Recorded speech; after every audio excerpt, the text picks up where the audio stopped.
And let's now expand the information with Gladys Quesada in Havana, Cuba. Hello Gladys, how are you? Please, can you tell us about the situation and the panorama that you are living in the second day of the blackout in Cuba?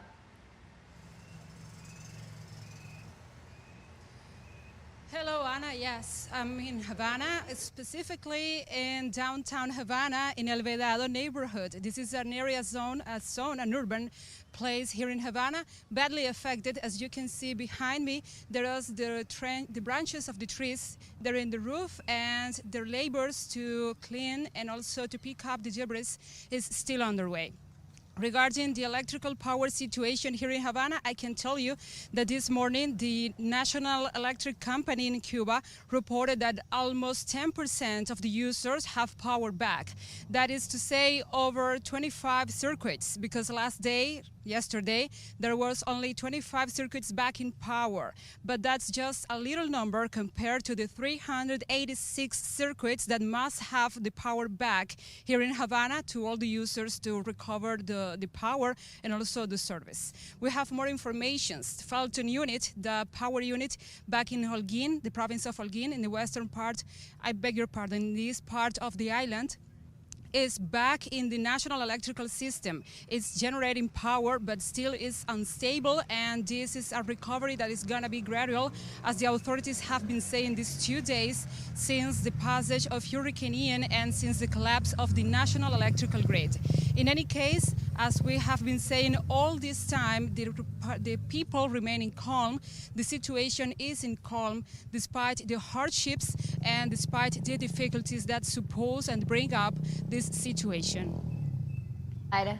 And about this current situation, do you have any idea, or the government has said when the electrical energy will be restored? Well, that's hard to say, that's hard to explain, because as we have been saying, Cuba has 8 thermoelectric generators inland in the territory, and all of them must be in the optimal conditions, to go back to power and to go back to the national electrical grid and the power lines. So if one of them fails, if one of them is not up to the task, up to the needs of generation and power, well, the rest cannot go into function and not go back because of this situation. If one of them fails, if one of them is out of sync in the national electrical system, well, it is not possible to recover this service. However, authorities are taking measures, and authorities are also instructing the people and instructing other bodies here in Cuba to maybe cope with this situation and the system going down. In any case, we will have more information regarding this, but and I stress that's the information. We have been under this nationwide blackout for 24 hours and a little more, and also we are expecting the gradual recovery of all the circuits. Here in Havana, less than 10% of the users have the power back, and about 8 of the inland generators in Cuba are testing and are trying to go back in power and to go back in service. All right. And what is the recovery status of Pinar del Rio after being one of the most affected provinces? Do you know something about it? Yeah, well, Anna, the western part of Cuba was badly affected by the hurricane. Pinar del Rio, as you know, and as our users and viewers know, was the hardest hit because the hurricane entered South Pinar del Rio and went out to the Caribbean north in Puerto Esperanza.